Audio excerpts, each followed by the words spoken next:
एक दिलचस्प कहानी सुनिए जो आपने अब तक शायद ही नहीं सुनी होगी और ना ही आपके किसी भी मस्जिद में सुन्नी होगी। कोई मौलवी जो है इस बात का जिक्र तक नहीं करेगा। मैं बात कर रहा हूँ एक ऐसी साहिबा जो रसूलुल्लाह के साथ में थी और उसके जो कारनामे थे, उसकी जो खिदमत थी, एक अजीब गरीब कहानी जो दिल के तार जो है आपके छेड़ जाएगी और अजीब किस्म की एक लहर सी आपके दिल में आएगी। ये इसका नाम जो है वो फिजा था। ये रसूलुल्लाह के घर में जो है एक बांदी थी, नौकरानी बनकर काम करती थी। हालांकि ये एक हबशा थी, यानी ये एक ब्लैक वर्जन लेडीज थी और ये जो है आई थी कहां से, तो अफ्रीका से थी।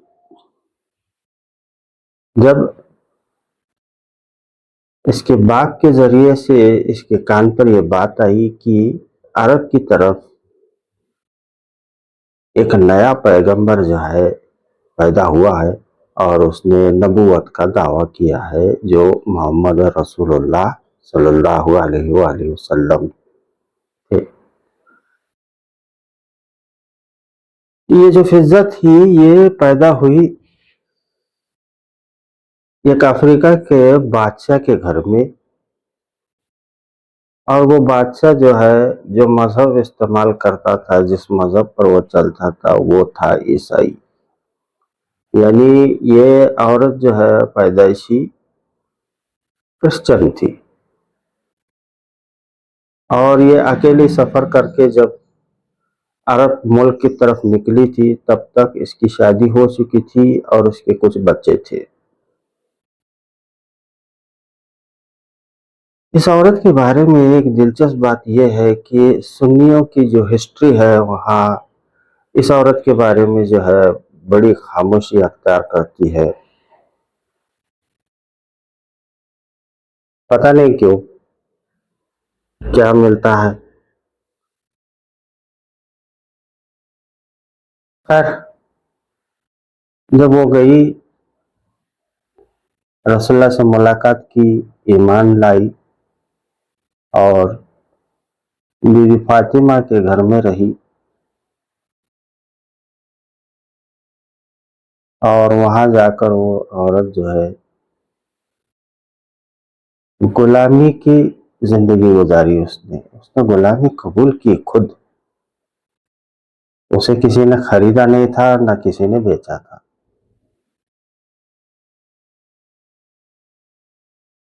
रसूलुल्लाह इस फिजा को अपनी बेटी कहकर पुकारते थे। फातिमा इसे अपनी बहन कहकर पुकारती थी। हसन हुसैन इसे अपने माँ का दर्जा देते थे, माँ कहकर बुलाते थे।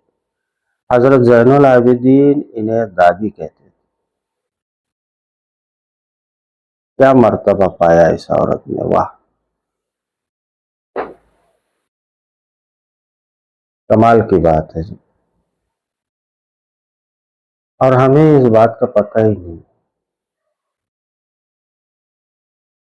आपकी उम्र कितनी हुई, कितना जानते हैं आप इस बारे में, कभी सुना है आपने?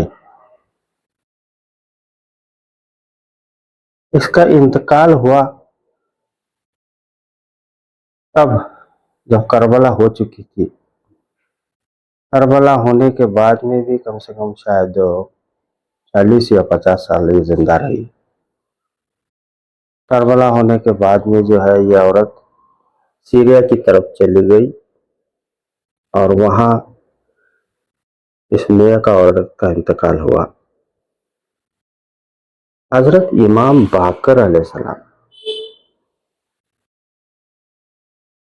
इनको पता चला कि ये शख्सियत है, ये बुजुर्ग औरत जो है ये इंतकाल कर गई है। तो मदफून के लिए जो है वो इमाम बाकर अलैहिस्सलाम सीरिया की तरफ गए। उस औरत का उस औरत का सर जो है अपने जानू पर रखा, तब तक वो इंतकाल कर चुकी थी। बाहर आए, मदफून के लिए लोगों की मदद मांगी।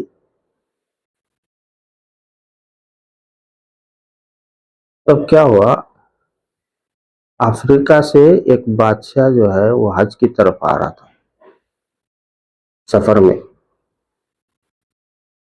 उस काफिले को हजरत इमाम बाकर अलैहिस्सलाम ने रोका और कहा कि मेरी दादी का इंतकाल हो गया है और मदफून के लिए मुझे मदद की जरूरत है। बादशाह ने वो आकर सारी मदद कर दी। तमाम मदद करने के बाद में जब जनाजा की नमाज पढ़ाने का वक्त आया, इमाम बाकर अलैहिस्सलाम ने कहा उस बादशाह से कि तुम जो है ये इस औरत की जनाजे की नमाज पढ़ाओ। उस बादशाह ने कहा शरीयतन जो है उसके घर के लोगों ने जो है इसकी नमाज पढ़ानी है, अगर ये आपकी दादी है तो बेहतर है कि आप इसकी नमाज पढ़ाए, मैं क्यों पढ़ाऊं। बाकर अलैहिस्सलाम ने कहा कि ये तुम्हारी माँ है।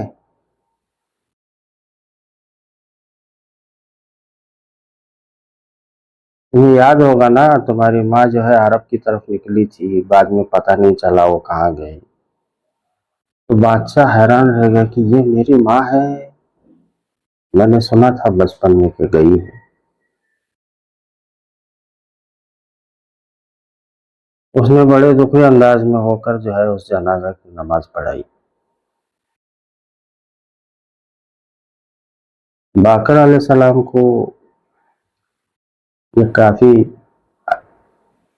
बड़े करामत वाले बुजुर्ग जो 12 इमाम में से थे,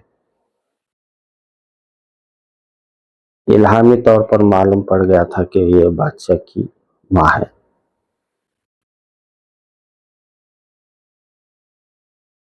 कभी सुना आपने ये दास्तान सुनी? आप क्या सुनते हो, कोई मिंबर पर किसी आलिम ने बयान किया है सुन्नियों के? कभी नहीं बयान, कभी बयान नहीं करेंगे। अल्लाह साहबी ने ये कहा, उसने ये कहा, वजू ऐसे करो, नमाज ऐसे पढ़ो, इसके अलावा कोई है? ऐसी तो किताबें भरी पड़ी हैं और ऐसे लोगों के बारे में जो है हमें पता ही नहीं, ना हमें कभी बताया जाता है। जब मालूम पड़ता है तो बड़ा दुख होता है कि हमारी हिस्ट्री में जो है ऐसे लोगों पर जुल्म किया। इनके बारे में बात करना इनको पसंद नहीं आता।